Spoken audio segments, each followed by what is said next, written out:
నమస్తే friends, welcome to our channel PNR food. ఈరోజు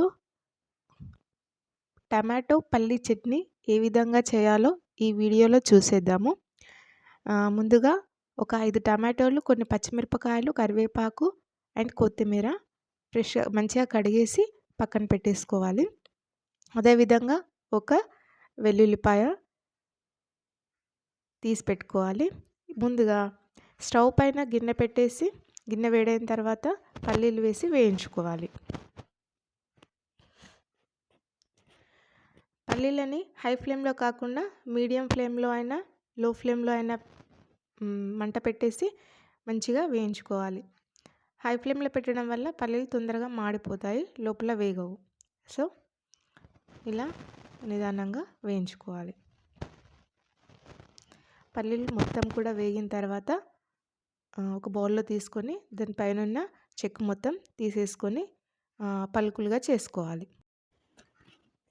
పల్లీలు మొత్తం కూడా వేగిపోయాయి. ఇప్పుడు వీటిని ఒక బౌల్లో తీసుకొని గట్టిగా రాయడం వల్ల పల్లీల పైన ఉన్న పొట్టంతా పోయి పలుకులుగా అవుతాయి. నెక్స్ట్ అదే గిన్నెని మళ్ళీ స్టవ్ పైన పెట్టేసి 2 టేబుల్ స్పూన్ల ఆయిల్ వేసుకోవాలి.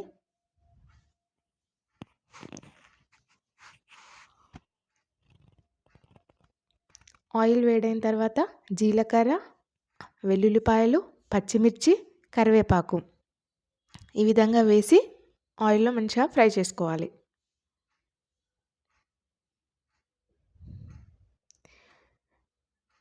ఇవన్నీ ఫ్రై అయిపోయిన తర్వాత ఇందులో టమాటో యాడ్ చేసుకోవాలి.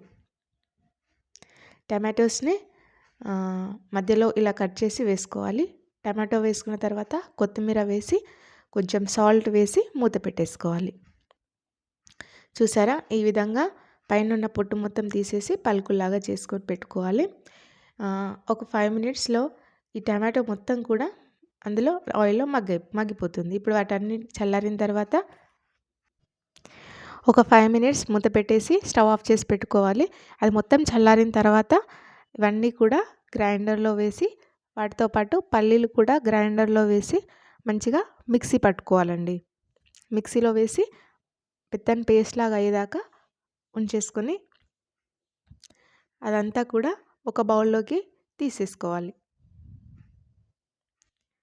చూసారు కదా, ఈ విధంగా గ్రైండ్ చేసిన తర్వాత ఈ విధంగా అవుతుంది. టేస్ట్ మాత్రం చాలా బాగుంది. మీకు కూడా చాలా బాగా నచ్చుతుంది. మీరు కూడా ఒకసారి ట్రై చేయండి. ఇది టిఫిన్స్లోకి కానీ, రైస్లోకి కానీ చాలా అంటే చాలా టేస్టీగా ఉంటుంది. మీకు కనుక ఈ వీడియో నచ్చినట్లయితే లైక్ చేయండి, షేర్ చేయండి. మరిన్ని ఇలాంటి వీడియోస్ కోసం మన ఛానల్ని సబ్స్క్రైబ్ చేసుకోండి. Thank you for watching.